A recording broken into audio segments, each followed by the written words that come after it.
Hello everyone. Today we are going to discuss about the ecosystem. So what is an ecosystem? An ecosystem is a spatial or organizational unit which includes a community of living organisms and non-living substances of environment interacting to produce an exchange of materials between the living and non-living part. So ecosystem क्या है? Ecosystem जो भी living and non living substances हैं environment में, उनका किस तरीके का इंटरेक्शन है आपस में, उनके बीच आपस में मटेरियल एक्सचेंज किस तरीके से हो रहा है, उनके बीच आपस में एक्सचेंज ऑफ एनर्जी किस तरीके से है, दैट इज इकोसिस्टम. सबसे पहले इकोसिस्टम टर्म किसने दिया था? आर्थर टेंसले ने. So now we discuss the structure of ecosystem. Structure of ecosystem में दो पार्ट्स में हम डिवाइड करते हैं, abiotic substances or non-living substances, and the second one is biotic substances or living substances. अब एबायोटिक सब्सटेंसेस में क्या क्या आएगा? ऑर्गेनिक कंपोनेंट्स हैं, इनऑर्गेनिक कंपोनेंट्स हैं. बायोटिक में क्या हो गया? Producers, composers and decomposers. तो फर्स्टली हम देखेंगे एबायोटिक सब्सटेंसेस. तो abiotic substances include basic inorganic and organic compounds of the environment और हैबिटेट ऑफ द ऑर्गेनिज्म. तो इनऑर्गेनिक सब्सटेंसेस में क्या क्या चीजें आएंगी? Suppose carbon dioxide, water, nitrogen, calcium, phosphate etcetera. जो भी हमारी मैटर साइकिल जो चलती है, जियोलॉजिकल साइकिल्स जो चलती है, उसमें जितने कंपाउंड्स होते हैं वो सब हमारे इनऑर्गेनिक कंपोनेंट्स में आएंगे. ऑर्गेनिक कंपोनेंट्स में क्या आएगा? Protein, carbohydrate, lipids, amino acids. जो भी चीजें फ्लोरा या फना मतलब प्लांट्स और एनिमल्स के द्वारा से सिंथेसाइज की जाती हैं, वो सारी चीजें आएंगी हमारी ऑर्गेनिक कंपोनेंट्स के अंदर आएंगी. अब बायोटिक सब्सटेंसेस देखते हैं. तो बायोटिक सब्सटेंसेस में the first one is what is? Producers. तो प्रोड्यूसर्स में क्या आएंगे? प्रोड्यूसर्स में सारे ऑटोट्रॉफिक ऑर्गेनिज्म आएंगे. जो भी ऑर्गेनिज्म कीमोसिंथेसिस या फोटोसिंथेसिस के द्वारा फूड प्रोड्यूस करते हैं, फूड सिंथेसाइज करते हैं, वो प्रोड्यूसर्स हो गए. कीमोसिंथेसिस में क्या होता है? कीमोसिंथेसिस केमिकल प्रोसेस होगा, और फोटोसिंथेसिस आप सबको पता है. फोटोसिंथेसिस में सोलर एनर्जी की हेल्प से फूड सिंथेसाइज किया जाता है. इसमें क्या क्या अपने ऑर्गेनिजम्स आते हैं? बैक्टीरिया हो गया, ब्लू ग्रीन एल्गी और जितने भी ग्रीन प्लांट्स होंगे वो फोटोसिंथेसिस से फूड प्रोड्यूस करते हैं. ओके. इकोसिस्टम का प्रोड्यूसर्स इन्हें क्यों बोला जाता है? क्योंकि they capture the energy from non organic sources, especially from light, and store some form of energy in the form of chemical bonds for the later use. So algae of various types are the most important producers of aquatic ecosystem. Grass हो गया. इसी तरीके से terrestrial ecosystem में हो गया trees, shrubs. तो trees हो गए, श्रब्स हो गए. क्या क्या आ सकता है इसमें हमारा? इसमें क्या हो गया? इसमें हो गए हमारे tree, shrubs, algae, bacteria. Okay, ठीक है. तो ये सारी चीजें आएंगी हमारे प्रोड्यूसर्स में. इसके बाद second next is consumer. Consumer तीन तरीके के हैं, primary, secondary and tertiary consumer. तो प्राइमरी कंज्यूमर में क्या आएगा? वो सभी ऑर्गेनिजम्स जो डायरेक्टली अपने फूड के लिए डिपेंड करते हैं ऑन प्रोड्यूसर्स, यानी कि on plants, on green plants, on algae, on in चीजों पर जब डिपेंड करते हैं डायरेक्टली, तो that is primary consumer. Secondary consumer क्या आएगा? सेकेंडरी कंज्यूमर डिपेंड करता है ऑन प्राइमरी कंज्यूमर. एग्जाम्पल अगर आप इसका लें तो सपोज प्राइमरी कंज्यूमर में क्या आ गया? गोट हो गई जैसे. तो गोट डिपेंड करती है फूड के लिए ग्रास पे, ठीक है. तो वो प्राइमरी कंज्यूमर हो गई, गोट हो गई प्राइमरी कंज्यूमर. अब गोट पे डिपेंड कौन करता है अपने फूड के लिए?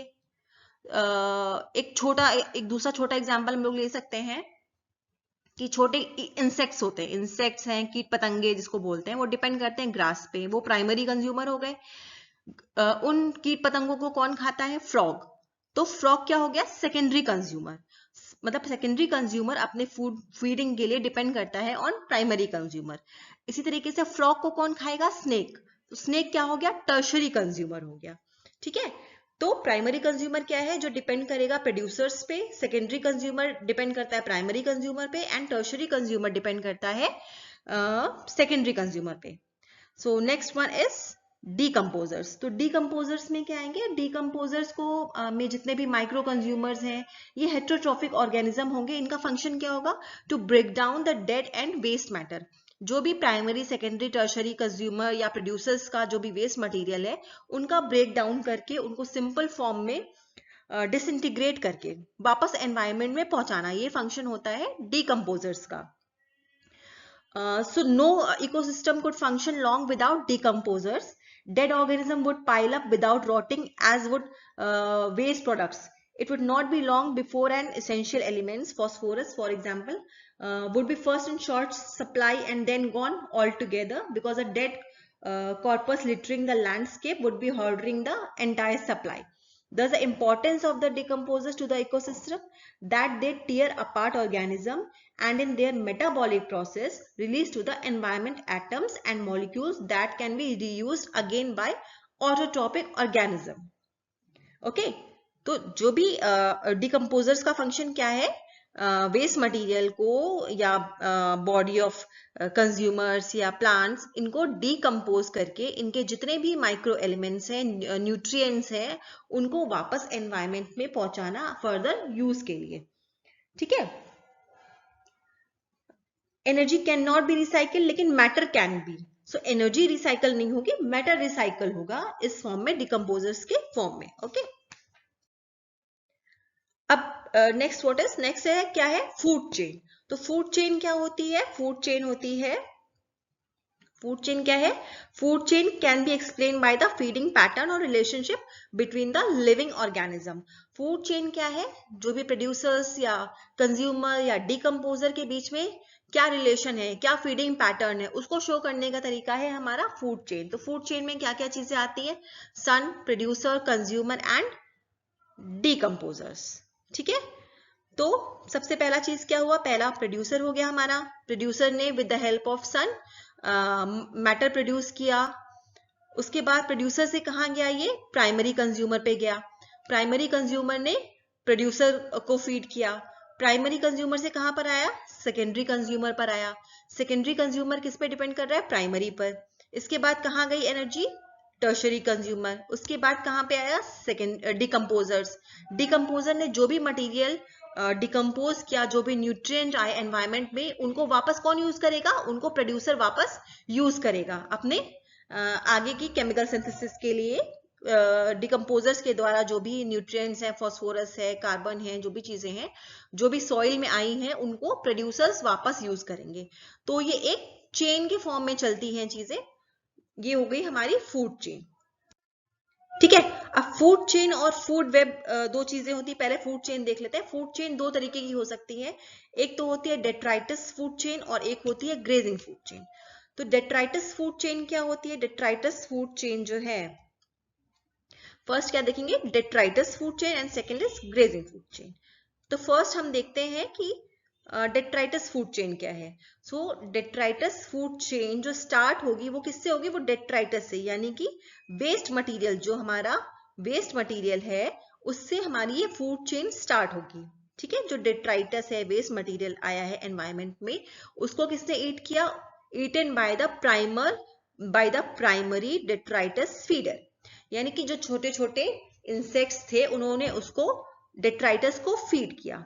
इस डेट्राइटिस, जो ये प्राइमरी फीडर है, इसको किसने खाया, इसको सेकेंडरी डेट्राइटिस फीडर. यहाँ पे क्या मान लीजिए आप, मोल हो गया या रैट हो गया, इसने इसको प्राइमरी फीडर को फीड किया. ओके. इस प्राइमरी फीडर को कौन फीड करेगा, नेक्स्ट लेवल पे जाएगा. तो ये एक जब डेट्राइटिस से, यानी वेस्ट मटेरियल से जब चेन स्टार्ट होगी, तो दैट इज डेट्राइटिस फूड चेन.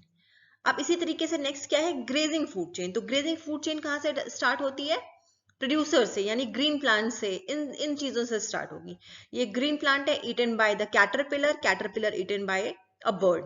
तो ये जब ग्रीन प्लांट से स्टार्ट हुआ तो ये ग्रेजिंग फूड चेन, एंड जब डेट्राइटिस से स्टार्ट हुआ so detritus food chain. This is what, this is a food web. Food chain क्या होता है, एक सिंपल लीनियर फॉर्म होता है, और फूड वेब क्या होता है, एक कॉम्प्लेक्स फॉर्म होता है.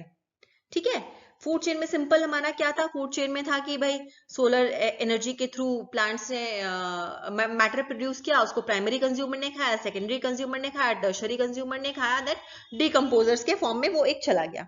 अब क्या है इस चीज में, फूड वेब में क्या है कि ये हमारा क्या है, ये हो गया हमारा प्रोड्यूसर, ग्रीन प्लांट्स हो गए, ग्रास हो गई। ग्रास को किसने खाया, रैबिट ने खाया। रैबिट को कौन खा सकता है, रैबिट को फॉक्स भी खा रही है, रैबिट को हॉक भी खा रहा है। तो इसके कितने हो गए, दो, इस लेवल पे दो कंज्यूमर्स आ गए हमारे पास। ठीक है, ये तो प्राइमरी कंज्यूमर हो गया, अब ये सेकेंडरी कंज्यूमर्स दो हो गए। Okay, on the other hand grass को माउस भी खा रहा है। माउस को कौन खा रहा है, आउल भी खा रहा है और माउस को हॉक भी खा रहा है। ठीक है, तो यहाँ पे भी हमारे पास दो सेकेंडरी कंज्यूमर हो गए। फिर ग्रास को कौन खा रहा है, एक इंसेक्ट भी खा रहा है, ग्रास हॉपर खा रहा है। ग्रास हॉपर को कौन खा रहा है, फ्रॉग भी खा रहा है और बर्ड भी खा रही है। यानी यहाँ पे दो प्राइमरी कंज्यूमर है। फ्रॉग को कौन खा रहा है और बर्ड को स्नेक खा रहा है। इसी तरीके से स्नेक को कौन खा रहा है, हॉक खा रहा है। रैबिट रैबिट को हॉक भी खा रहा है, रैबिट को फॉक्स भी खा रहा है। तो जब कॉम्प्लिकेटेड एक वेब फॉर्म हो जाता है for the feeding pattern relationship, तो that is a food web. और एक जब सिंपल लीनियर चेन होगी, सो एक वो फूड चेन होती है। इकोसिस्टम में फूड चेन एग्जिस्ट नहीं करती, इकोसिस्टम में जनरली फूड वेब ही होता है, क्योंकि एक कंज्यूमर, एक प्रोड्यूसर के लिए कई कंज्यूमर्स हो सकते हैं, एक प्रोड्यूसर के लिए एक ही कंज्यूमर नहीं होता है। तो जनरली इकोसिस्टम में हमारे फूड वेब ही एग्जिस्ट करती है। So next is ecological pyramid. So ecological pyramid क्या है, इकोलॉजिकल पिरामिड है ग्राफिकल रिप्रेजेंटेशन ऑफ बायोमास और bio productivity at each trophic level. At each trophic level in a given ecosystem is called an ecological pyramid. ये हमारा ecological pyramid है। ठीक है, ये क्या हो गए, प्रोड्यूसर्स हो गए, ये कंज्यूमर हो गया प्राइमरी, ये कंज्यूमर हो गया सेकेंडरी। ओके, सो इस प्रोड्यूसर में, इस कंज्यूमर में क्या रिलेशनशिप है, इनके बायोमास में, इनके प्रोडक्टिविटी में, इनके नंबर में, इनकी एनर्जी में। दैट इज इसका जो रिप्रेजेंटेशन ग्राफिकल हम करेंगे वो क्या होगा, हमारा इकोलॉजिकल पिरामिड। तो ये पहला हमारा पिरामिड है, पिरामिड ऑफ नंबर। इसमें क्या होगा कि हम हर लेवल पे जो प्रोड्यूसर्स का काउंट क्या है, कंज्यूमर का काउंट क्या है, इसको हम हर लेवल पे शो करते हैं। ठीक है, तो ये हमारा एक ट्री का नंबर का पिरामिड बना हुआ है। तो प्रोड्यूसर इसमें क्या है, एक सिंगल प्रोड्यूसर है, एक ट्री, उसके ऊपर डिपेंड कर रहा है प्राइमरी कंज्यूमर, उसके ऊपर डिपेंड कर रहा है हमारा सेकेंडरी कंज्यूमर। तो नंबर ये एक वन है, सिंगल है, यानी सबसे कम है, उसके बाद ये नंबर इंक्रीज हो रहा है हर लेवल में। तो ये किस तरीके का इकोसिस्टम है, ये है हमारा इन्वर्टेड इकोसिस्टम। ठीक है, उसके बाद ये हमारा एक इकोसिस्टम है अपराइट इकोसिस्टम। इसमें क्या है, इसमें प्रोड्यूसर्स का नंबर ज्यादा है, फिर प्राइमरी कंज्यूमर्स कम है, सेकेंडरी कंज्यूमर कम है, टर्शरी कंज्यूमर कम है।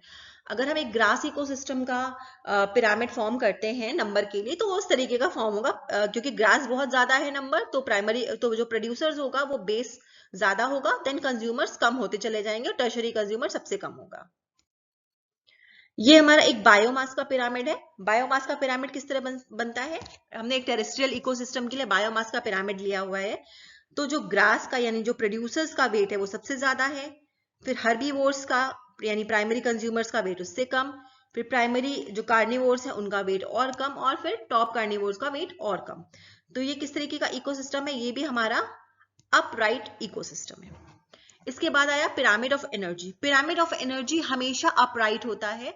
बाकी आपका पिरामिड ऑफ बायोमास या पिरामिड ऑफ नंबर अपराइट भी हो सकता है और डाउनवर्ड्स भी हो सकता है, लेकिन पिरामिड ऑफ एनर्जी हमेशा अपराइट होगा। उसका रीजन क्या होगा कि किसी भी लेवल से जो एनर्जी नेक्स्ट लेवल में ट्रांसफर होगी वो सिर्फ 10% ट्रांसफर होगी। सपोज ये 100% एनर्जी थी, तो जब प्राइमरी कंज्यूमर्स में यानी कि हर्बीवोर्स में जब एनर्जी जाएगी तो 10% यानी 100 का सिर्फ 10%। अब जो ये 10% यहाँ पे ये एनर्जी आई है, जब इससे नेक्स्ट लेवल में जाएगी तो फिर उसका भी 10% हो जाएगा, यानी कि 1%। अब उसके जब नेक्स्ट लेवल में जाएगी तो फिर उसका 10% यानी कि 0.1%। तो इस तरीके से जब भी नेक्स्ट लेवल पे एनर्जी का ट्रांसफर होता है तो वो सिर्फ 10% होता है, इसलिए जो पिरामिड ऑफ एनर्जी है वो हमेशा ही अपराइट होगा। ओके, तो ये आपका